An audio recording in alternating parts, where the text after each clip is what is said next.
नमस्कार. आपल्या सगळ्यांचं पत्रकार परिषदेच्या निमित्तानं मी स्वागत करतो. आपल्या सगळ्यांना देखील दीपावलीच्या मनपूर्वक शुभेच्छा देतो आणि आपल्यामार्फत महाराष्ट्रातल्या जनतेला महायुतीच्या सरकारतर्फे, माननीय शिंदे साहेबांतर्फे, देवेंद्रजींतर्फे, दादांतर्फे देखील दीपावलीच्या शुभेच्छा देतो. आणि आज पत्रकार परिषदेचं जे आयोजन केलंय त्याचं कारण एवढंच आहे की गेले 4-5 दिवस आम्ही कोकणामध्ये असताना चिपळूणच्या बैठकीमध्ये जे काही मी भाषण केलं होतं त्याचा वेगवेगळा अर्थ लावून महायुतीच्या संदर्भामध्ये जी चर्चा केली जाते त्या संदर्भात खुलासा व्हावा यासाठी या पत्रकार परिषदेचं मी आयोजन केलंय. कोकणामध्ये विशेषतः सिंधुदुर्ग असेल, रत्नागिरी असेल, रायगड असेल आणि अन्य परिसर असेल या ठिकाणी आम्ही प्रामुख्यानं काम करतो आणि काम करत असताना स्थानिक स्वराज्य संस्था या महायुतीकडेच असाव्यात ही प्रामाणिकपणाची इच्छा माननीय एकनाथ शिंदे साहेबांच्या नेतृत्वाखाली आमची सगळ्यांचीच आहे. परंतु हे करत असताना ज्यावेळी चिपळूणमध्ये शिवसेनेच्या पदाधिकाऱ्यांची एक बैठक झाली त्या बैठकीमधनं अनेक पदाधिकाऱ्यांनी काही स्थानिक मुद्दे मांडले आणि स्थानिक मुद्द्याच्या अनुषंगानं मी सांगितलं की माननीय शिवसेनेचे मुख्य नेते एकनाथ शिंदे साहेबांची भूमिका स्पष्ट आहे. आपल्याला महायुती करूनच निवडणुका लढवायच्या आहेत आणि स्थानिक स्वराज्य संस्थेंवर महायुतीचा भगवा फडकवायचा आहे.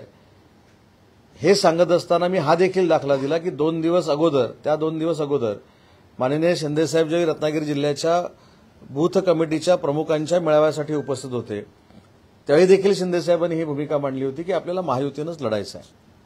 परंतु स्थानिक पातळीवरची नवीन मित्रपक्षामध्ये आलेली जी मंडळी आहेत त्यांनी ज्या पद्धतीने एक वातावरण तयार केलेलं होतं त्या वातावरणावरनं बोलताना कार्यकर्त्यांशी संवाद साधत असताना मी असं म्हटलं की महायुतीनंच आम्हाला लढायचं आहे. आमच्याकडनं असं कुठचीही वागणूक होणार नाही की ज्याच्यामुळं शिवसेनेचे मुख्य नेते एकनाथ शिंदे साहेबांना त्रास होईल, राज्याचे मुख्यमंत्री देवेंद्रजी फडणवीस साहेबांना त्रास होईल आणि अजितदादांना देखील त्रास होईल असं कुठचंही काम मंत्री म्हणून असेल किंवा शिवसेनेचा पदाधिकारी म्हणून असेल हे आमच्याकडनं होणार नाही. परंतु स्थानिक लोकांना जर खुमखुमीच असेल तर धनुष्यबाण कशा पद्धतीनं चालतो हे दाखवायला आमचे कार्यकर्ते सक्षम आहेत. हे त्या कार्यकारिणीमध्ये म्हटलेलं मी वक्तव्य होतं. त्याचा काही लोकांनी विपर्यास केला, त्याच्यामध्ये मग युती तुटली कोकणातली अशा पद्धतीचं काही लोकांनी सांगितलं. परंतु आजही शिंदे साहेबांचे आदेश स्पष्ट असे आहेत की महायुतीनंच आपल्याला निवडणुका लढवायच्या आहेत आणि महायुतीनंच या आपल्याला जिंकायच्या आणि भगवा फडकवायचा. परंतु हे सगळं करत असताना प्रत्येक मित्रपक्षांनी समजून घेणं गरजेचं आहे की आपल्यामुळं आपला मित्रपक्ष हा डॅमेज होणार नाही. मग एकामेकाच्या मित्रपक्षातले प्रवेश असतील हे 3 नेत्यांच्या चर्चेतनं झाले पाहिजेत असं माझं शिवसेनेचा पदाधिकारी म्हणून मत आहे. आणि याच्यामध्ये महायुतीमध्ये मिठाचा खडा टाकणारे जर कोण असतील त्यांना देखील या 3 नेत्यांनी एकत्र येऊन खड्यासारखं बाजूला केलं पाहिजे ही आमची सगळ्यांची भूमिका आहे. त्याच्यामुळे महायुतीनंच स्थानिक स्वराज्य संस्था ह्या लढल्या गेल्या पाहिजेत याच्यावर माननीय एकनाथ शिंदे साहेबांनी कधीही कॉम्प्रोमाइज केलेलं नाही, आम्ही देखील करणार नाही. कोकणाच्या बाबतीमध्ये सिंधुदुर्ग असेल, रत्नागिरी असेल, रायगड असेल हे 3 भाग हे तळ कोकणामध्ये येतात. त्याच्यामुळे सिंधुदुर्गामध्ये देखील महायुतीचं काय होतंय हे माझ्यासारख्या कार्यकर्त्याला बघावं लागेल कारण मी संपर्क मंत्री आहे सिंधुदुर्गचा आणि सिंधुदुर्गामध्ये ज्या पद्धतीनं फॉर्म्युला ठरेल ज्या पद्धतीनं सिंधुदुर्गाच्या महायुतीच्या वाटपाचा फॉर्म्युला असेल किंवा त्याच्यामधल्या ज्या काही घडामोडी असतील, नक्कीच त्याचे पडसाद रत्नागिरीमध्ये देखील उमटणार आहेत. त्याच्यामुळे महायुतीनंच आम्हाला लढायचं आहे आणि महायुतीनं लढत असताना कोकणातला कार्यकर्ता म्हणून मी स्वतः शिंदे साहेबांना विनंती केलेली आहे की कुठेही महायुतीला आणि तुमच्या प्रतिमेला तडा जाईल आणि देवेंद्रजींच्या प्रतिमेला तडा जाईल असं वक्तव्य आमच्याकडनं होणार नाही, अशी वागणूक आमच्याकडनं होणार नाही. परंतु तीच भूमिका सिंधुदुर्गामध्ये असली पाहिजे, त्याच सन्मानानं सिंधुदुर्गामध्ये युती झाली पाहिजे, त्याच सन्मानानं रत्नागिरीमध्ये युती झाली पाहिजे, तसंच रायगडपर्यंत आलं पाहिजे. ही स्पष्ट भूमिका मुख्य नेते म्हणून आम्ही सगळ्यांनी मिळून एकनाथ शिंदे साहेबांकडे मांडलेली आहे.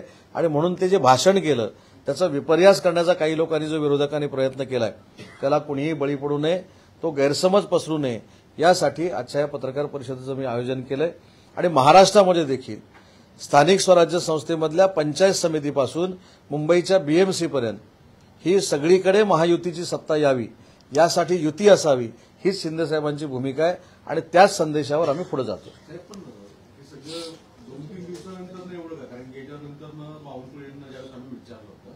बावनकुळे साहेबांची अशी प्रतिक्रिया आली होती की बाबा महायुतीमध्ये एकमेकांच्या विरोधात डॅमेज होण्याच्या स्वरूपाची भूमिका मांडली असं मत आहे आणि ते 2-3 दिवसामध्ये काहीतरी बैठक तुमची समन्वय समिती सगळ्या सदस्यांची घेतली आणि यापुढे जर अलायन्स करायची नाही तरीही तो सूर मुख्यमंत्र्यांचा पण आणि आता बावनकुळे भाजप किंवा शिंदे साहेबांचा पण होता, पण तरी देखील इतकं की बाण घुसेल वगैरे इथपर्यंत तुमच्याकडनं स्पॉन्टेनियसली का?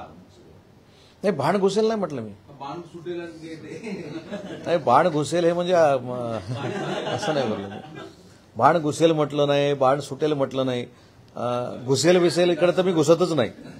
मी असं म्हटलं की धनुष्य बाणाची निशाणी कशी चालेल, म्हणजे शिवसेना कशी चालेल असं मी म्हटलं. आणि घुसवीन घुसवणारे हे वेगळे आहेत, मी नाही. त्याच्यामुळे बाण घुसवीन बिसवीन मी काय म्हटलं नाही. मी असं म्हटलं, आदरानं म्हटलं आणि हे पण म्हटलं पुढे की युतीचे सगळे अधिकार हे शिवसेना पक्षानं माननीय एकनाथ शिंदे साहेबांना दिलेले आहेत, तसे भाजपानं देवेंद्रजींना दिलेले आहेत, तसं अजितदादांना राष्ट्रवादी काँग्रेस पार्टीनं दिलेलं आहे. माझं सांगण्याचा मतदार त्याच्यामध्ये असा होता की स्थानिक पातळीवरच्या लोकांनी वक्तव्य करून मिठाचा खडा कुठं महायुतीमध्ये टाकू नये. कारण मी आजही, म्हणजे काल मी रत्नागिरीमध्ये होतो, परवा रत्नागिरीमध्ये होतो, या सगळ्या रत्नागिरीच्या दौऱ्यामध्ये मी अनेक पदाधिकाऱ्यांना सांगितलं की आम्हाला महायुतीनंच पुढे जायचं आहे.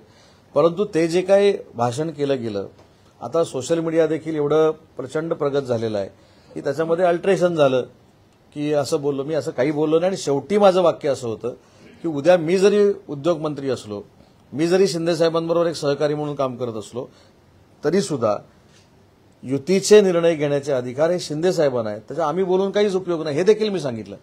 युतीच्या महायुतीच्या बाबतीतला पूर्ण निर्णय हे 3 नेते घेतील, हे देखील मी त्या बैठकीमध्ये सांगितलं होतं. तुम्ही सगळं बोलताय पण तुमच्याच पक्षाचे दंगेकर तिथे रोज बाण सोडतायत, रोज वेगवेगळे आरोप करतायत, युतीमध्ये खड्यात टाकण्याचं कामही करतायत असे आरोप होत आहेत. आणि सर्वप्रथम पुणेकर म्हणून त्यांनी आता सध्या ट्विट केलंय. नाही, दंगेकरांशी मी स्वतः बोलणार आहे. कारण दंगेकरांच्या प्रवेशाच्या बाबतीमध्ये ज्यावेळी प्रवेश झाला तेव्हा मी देखील तिथे उपस्थित होतो. प्रत्येकानं महायुतीमध्ये तेढ निर्माण होणार नाही ही दक्षता घेणं गरजेचं आहे. नक्की दंगेकरांच्या बाबतीमध्ये काय झालेलं आहे, मी तर आता सणाच्या निमित्तानं कोकणामध्ये होतो, परंतु मी स्वतः शिंदे साहेबांची चर्चा करेन. वेळ पडल्यास मी पुण्याला जाऊन देखील दंगेकरांची भेट घेईन, कारण ते आमचे सहकारी आहेत. परंतु माझी त्यांना देखील एक विनंती आहे की भाजप, शिवसेना आणि अजितदादांची राष्ट्रवादी काँग्रेस पार्टी ही महायुती आहे. त्याच्यामुळे एकामेकाच्या बोलण्यानं समोरच्याची मनं दुखावतील असं धनगेकरांनी जसं करू नये तसं बाकीच्यांनी देखील कोणी करू नये, या मताचं मी आहे. हाच मुद्दा आहे की धनगेकर भाजपवर टीका करताना थांबत नाहीत आणि इकडे गणेश नाईक शिवसेनेवरती टीका करताना थांबत नाही का? दोन्ही नेते त्यांना, मी तेच सांगितलं ना, धनगेकरांना जो क्रायटेरिया आहे तोच प्रत्येकाला, तो मला पण असला पाहिजे. म्हणून मी पत्रकार परिषद घेऊन आज खुलासा केला की माझ्या भाषणाचा अर्थ काय होता. मी जे फक्त वाक्य धनुष्यबाण चालेल एवढं म्हटलं तेवढंच दाखवलं गेलं, पण त्याच्यानंतर आणि त्याच्या आधी देखील सांगितलं की महाराष्ट्राचे 3 नेते, महायुतीचे जे 3 नेते आहेत तेच हे निर्णय घेणार आहेत, त्याच्यावर स्थानिकांनी कोणी चर्चा करू नये. तसंच धनगेकरांच्या बाबतीमध्ये जी भूमिका तुम्ही मांडली की धनगेकर एका वेगळ्या पद्धतीनं बोलतायत किंवा ट्विट करतायत, तसं कोणीच करू नये. ना शिवसेनेच्या मधल्या नेत्यानं करू नये, ना भाजपमधल्या नेत्यांना करू नये आणि म्हणून साहेबांशी चर्चा करून जर मला धनगेकरांची भेट घ्यावी लागली तर मी देखील या 2 दिवसात धनगेकरांची भेट घेणार आहे. पक्षाकडनं काही त्यांना समज दिली किंवा काय असं आहे? आणि मुळात दंगेकर पार्टी सोडणार आहे किंवा त्यांच्यावर कारवाई करणार आहे का, हे सगळं गॉसिप पुण्यात खूप मोठ्या प्रमाणामध्ये सुरू आहे. नाही, आता होतं कसं बघा, आता धनगेकरांनी हे बोलल्यामुळं त्यांना पार्टीतनं काढून टाकावं असं काही लोकांचं भूमिका आहे. मग नवी मुंबईचं काय? मला असं वाटतं की समन्वयानं हे घेतलं पाहिजे. इकडं तर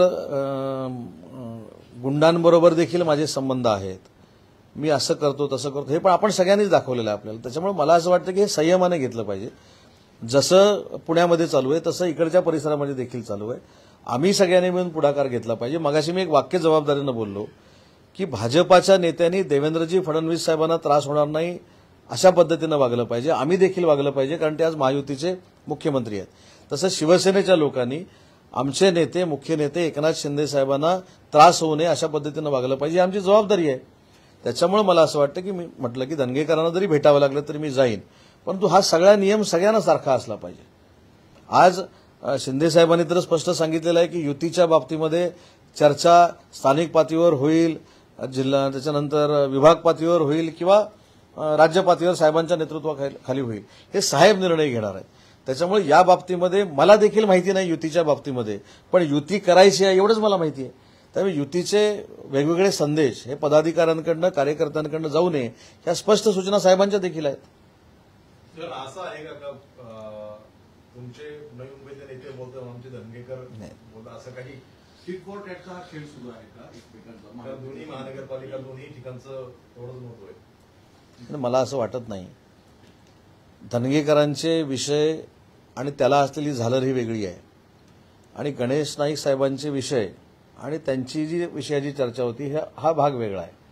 आता तसं बघायला गेलं पहिलं सुरुवात कोणी केली तर ते सगळं तुमच्याच बातम्या काढून बघायला लागतील. कुठच्या तारखेला अगोदर कोणी टीका केली, ते टिट फॉर टॅटचा काही संबंध येत नाही. दोन्ही नेत्यांनी समजून घेतलं पाहिजे. आपल्याला जर महायुतीमध्ये काम करायचं असेल, तिन्ही नेत्यांच्या नेतृत्वाखाली काम करायचं असेल, तर आपल्या वक्तव्यानं दुसरा पक्ष नाराज होणार नाही किंवा आपल्या नेत्याला कुठं त्रास होणार नाही ही भूमिका आमच्या लोकांनी पण घेतली पाहिजे. साहेबांच्या नेतृत्वाखाली, शिंदे साहेबांच्या नेतृत्वाखाली काम करणाऱ्या लोकांनी आणि भाजपा आणि राष्ट्रवादीच्या लोकांनी देखील घेतली पाहिजे. भाजपचं नेतृत्व कमी पडलं का गणेश नाईकांना हे सगळं आरोप थांबवायला किंवा करायला? मी असं अजिबात म्हणणार नाही. देवेंद्रजी अतिशय सक्षमपणानं भाजपचे प्रमुख नेते म्हणून काम करत आहेत. त्यांच्या नेतृत्वाखाली बावनकुळे साहेब असतील, ते समन्वय समितीचे सदस्य आहेत. रवींद्र चव्हाण समन्वय समितीचे सदस्य आहेत. मी आहे, शंभूराज आहेत. त्यामुळे आमच्यामुळं मध्ये चर्चा होताना असं कुठेही कटुता निर्माण झालेली नाही. पण अशा वक्तव्यामुळे होऊ नये याची दक्षता, ज्याचा शब्दप्रयोग मी केला की युती बिघडवण्याचं काम सगळ्याच मित्रपक्षातल्या लोकांनी कोण जर करत असतील त्यांना थांबवलं पाहिजे. शासनाच्या बालनाट्य स्पर्धेमध्ये आरती हस्तक्षेप होतोय अशी एकंदरीत चर्चा आहे. तुमच्या पत्नीकडे बोट जात आहे. मला असं वाटतं की तो बालरंगभूमीचा विषय आहे. त्याच्यावर बालरंगभूमीच्या ज्यांनी टीका केली होती त्यांनी स्वतः खुलासा पण केलेला आहे. तर मला असं वाटतं की त्याच्यावर मी आता बोलणं योग्य नाही. त्याचे काय खुलासे बोलले झाले. संस्थानिक पालिका निवडणुकीच्या पार्श्वभूमीवरती म्हणजे महायुतीतच कुठेतरी कुरघोडी करताना दिसतंय. भाजपाचे, शिवसेनेचे काही माजी नगरसेवक पदाधिकारी यांना फोडतायत, राष्ट्रवादीची फोडतायत. भाजप कुठेतरी तुमच्या पक्षावर किंवा राष्ट्रवादीवर कुरघोडी करते असं वाटतंय?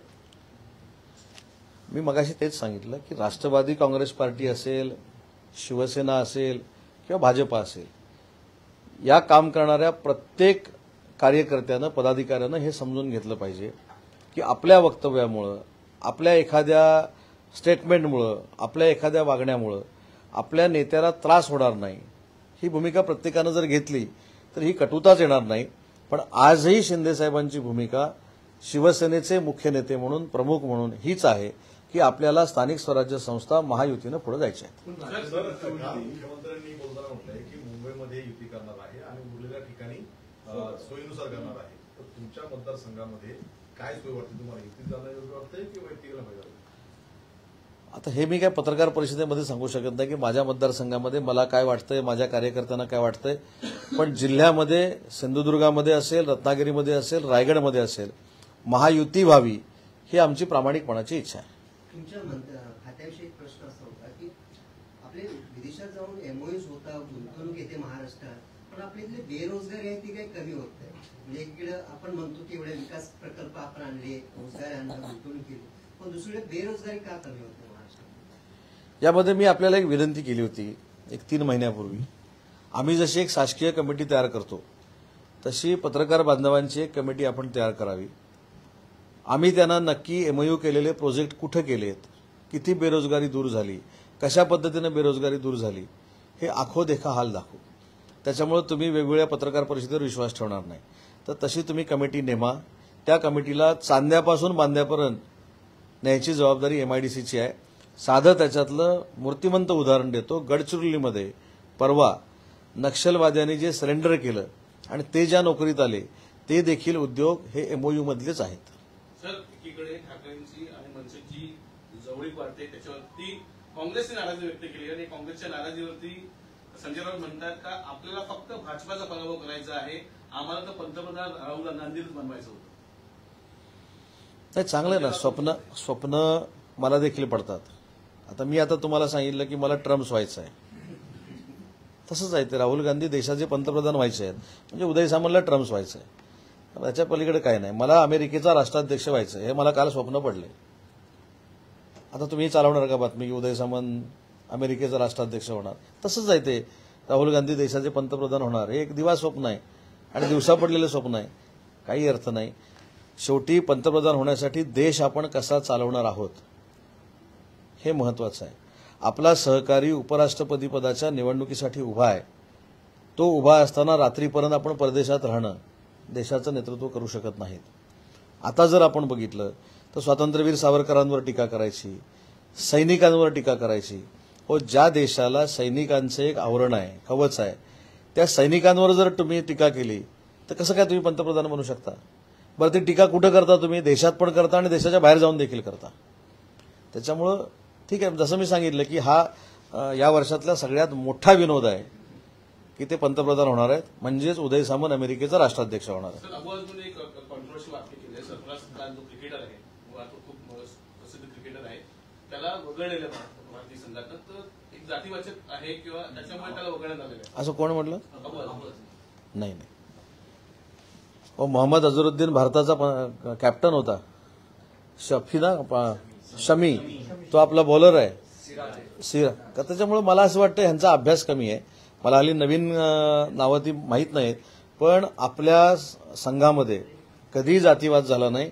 सगळ्या जाती धर्माचे चांगले खेळणारे उत्कृष्ट क्रिकेटर्स हे आपल्या टीममध्ये होते आणि म्हणूनच सांगितलं मुस्लिम समाजाच्याच अझरुद्दीननं आपल्या देशाच्या टीमचं नेतृत्व केलेलं आहे. हे देश आणि महाराष्ट्र विसरणार नाही. उद्धव ठाकरे आणि राज ठाकरेंच्या फार गाठीभेटी वाढताना पाहायला मिळतात. काल एकत्र भेटले, आज परत भेटले, ही नववी भेट आहे. परिवर्तनाची नांदी पाहायला मिळते. आता परिवर्तनाची नांदी तुम्हीच म्हटलं तर परिवर्तन आम्ही आता बघतो कधी होतंय ते. ठीक आहे, त्यांची भेट आहे. त्यांची मला वाटतं आज पत्रकार परिषद पण झाली कोणाची तरी, त्यांनी बाईट दिला. नाही मी सांगतो ना, ती घरगुती भेट होती किंवा काहीतरी घरचा समारंभ होता. राजसाहेबांच्या आईसाहेबांचा वाढदिवस होता. मला असं वाटतं की ह्याच्यामध्ये काय राजकारण आणावं? ह्याच्यामध्ये मनसे राजकारण आणत नाही, युबीटी मात्र आणतं, एवढं नक्की आहे. सर, तुम्ही क्रिकेटची गोष्ट काढली, एमसीच्या निवडणूक आहेत, अनेक जण इच्छुक आहेत, तुम्ही देखील मेंबर आहात. काय म्हणजे काय तुम्ही लढवणार आहात? मुंबई नाही, सूत्र क्रिकेटची हलवण्या एवढा मी अजिबात मोठा नाही. माझे काही सहकारी त्याच्यामध्ये सभासद आहेत. माझे मोठे बंधू देखील त्याच्यामध्ये वोटर आहेत. त्यांच्याबरोबर देखील एक चांगला संच आहे. त्याच्यामुळं ज्या काही असोसिएशनच्या बाबतीतल्या गोष्टी आहेत त्या राजकारणाशी निगडीत नाहीत. कारण त्याच्यामध्ये पवार साहेब आहेत, त्याच्यानंतर आशिषजी शेलार आहे, जितेंद्रजी आव्हाड आहेत, आमचे नेते एकनाथ शिंदे साहेबांचा देखील मला सल्ला घ्यावा लागेल, मुख्यमंत्री देवेंद्रजींचा देखील सल्ला घ्यावा लागेल. कारण ही जरी राजकारणातली लोकं असली तरी क्रिकेटवर प्रेम करणारी आहेत. त्यांचा एक वेगळा ओरा या संपूर्ण निवडणुकीमध्ये चालतो. त्याच्यामुळे या सगळ्यांशी चर्चा करून आम्ही कुठं जायचं हे आम्ही ठरवू. आणि त्या निवडणुकीच्या अनुषंगाने आजची भेट झाल्याचं सुद्धा कळत आहे. आणि सुद्धा अनेक बैठका पवार साहेबांसमोर फार मोठा पेच असणार आहे. कारण मी देखील पवार साहेबांची भेट घेतली आहे त्यांच्या अगोदर. आता सगळ्यात अगोदर जर भेटला त्याला जर न्याय देण्याची भूमिका MCA मध्ये झाली तर माझंच नाव असेल. असं जर ठरलं की पहिला पवारसाहेबांना कोण भेटला त्यानं सुचवलेलं नाव, तर मग ते मी सांगितलेलंच नाव असेल. पण तशी वस्तुस्थिती नसते. शेवटी क्रिकेटमध्ये किंवा खेळामध्ये हे राजकारण बाजूला आम्ही ठेवतो. मी आता महाराष्ट्र क्रिकेट असोसिएशनमध्ये देखील काम करतो. मी अखिल भारतीय नाट्य परिषदेमध्ये देखील काम करतो. मी मुंबई क्रिकेट असोसिएशनमध्ये देखील काम करतो. पण हे सगळं करताना मी IPL मध्ये देखील काम करतो. पण हे सगळं करताना प्रत्येक क्षेत्रामध्ये वेगवेगळी गणितं आहेत आणि त्याच्यामध्ये राजकारण कोणच हे करत नाहीत. हे तुम्हाला आठवत असेल की BCCIचे अध्यक्ष शरद पवार साहेब असताना आशिष शेलार साहेब हे कमिटीमध्ये होते. त्याच्यामुळे क्रिकेट किंवा खेळ आणि राजकारण याचं नातं असू नये. आता कबड्डीची देखील निवडणूक होते. आता कबड्डीच्या निवडणुकीमध्ये देखील मी अजितदादांना विनंती करणार आहे की मी देखील क्रिकेट खेळलोय. मी देखील डिस्ट्रिक्टमधनं क्रिकेट खेळलेलो आहे. त्याच्यामुळे मला आता कबड्डी खेळायची आहे. त्याच्यामुळे मला जर कबड्डी असोसिएशनमध्ये सामील करून घेतलं असं मी अजितदादांना देखील विनंती करणार आहे. मी म्हणालो की क्रिकेटमध्ये राजकारण असतं, मात्र या सगळ्या ज्या निवडणुका होतात त्याच्या बाजूचं कवच जर बघितलं सगळ्या राजकीय नेत्यांचं आहे.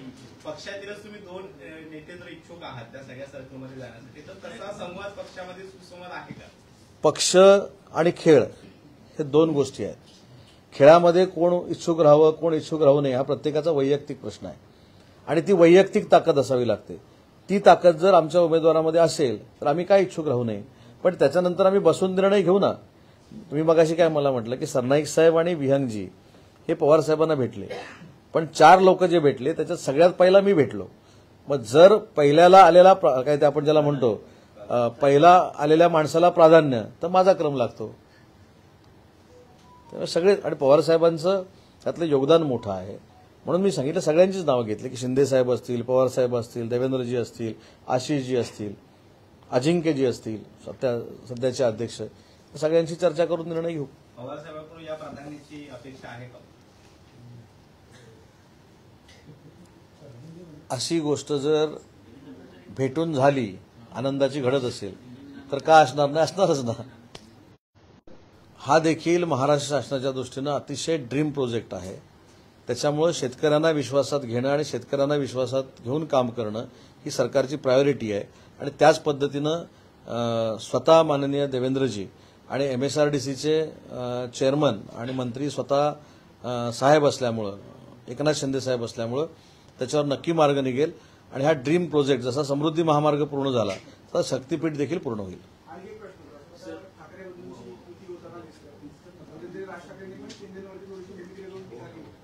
शिवसेनेचे नेते जेव्हा टीका करतात ते फक्त उद्धव ठाकरेंच्या उभाटावरती टीका करताना दिसतात. राज ठाकरेंसाठी तुमचा सॉफ्ट कॉर्नर आहे की तुम्ही सेफ केलेल्या रिलेशन मेंटेन करताय आणि तिकडे फार असे उघडवर टीका करतात.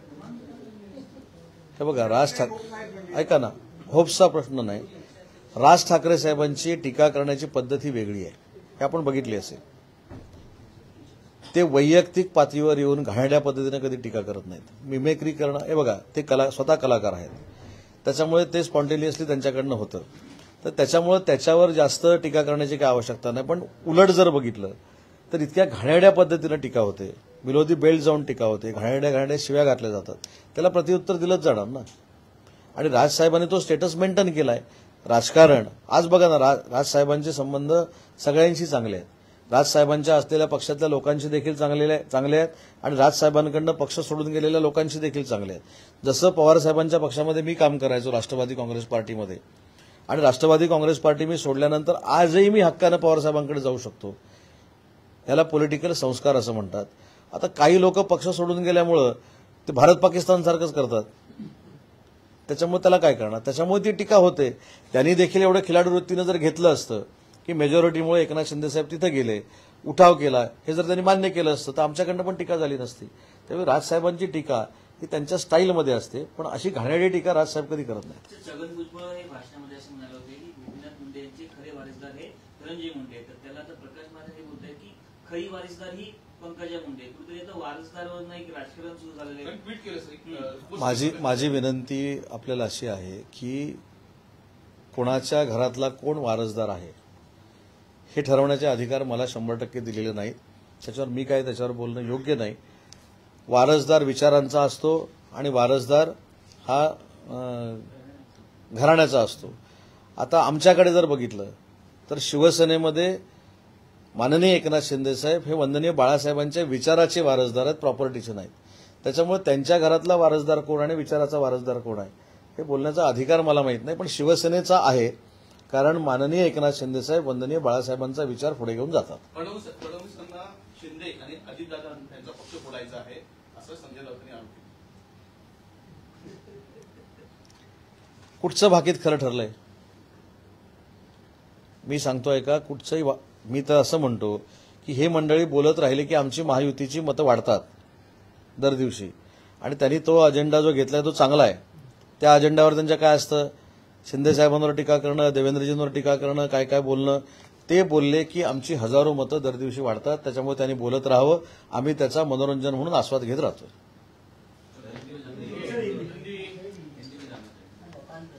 बोल विचारा.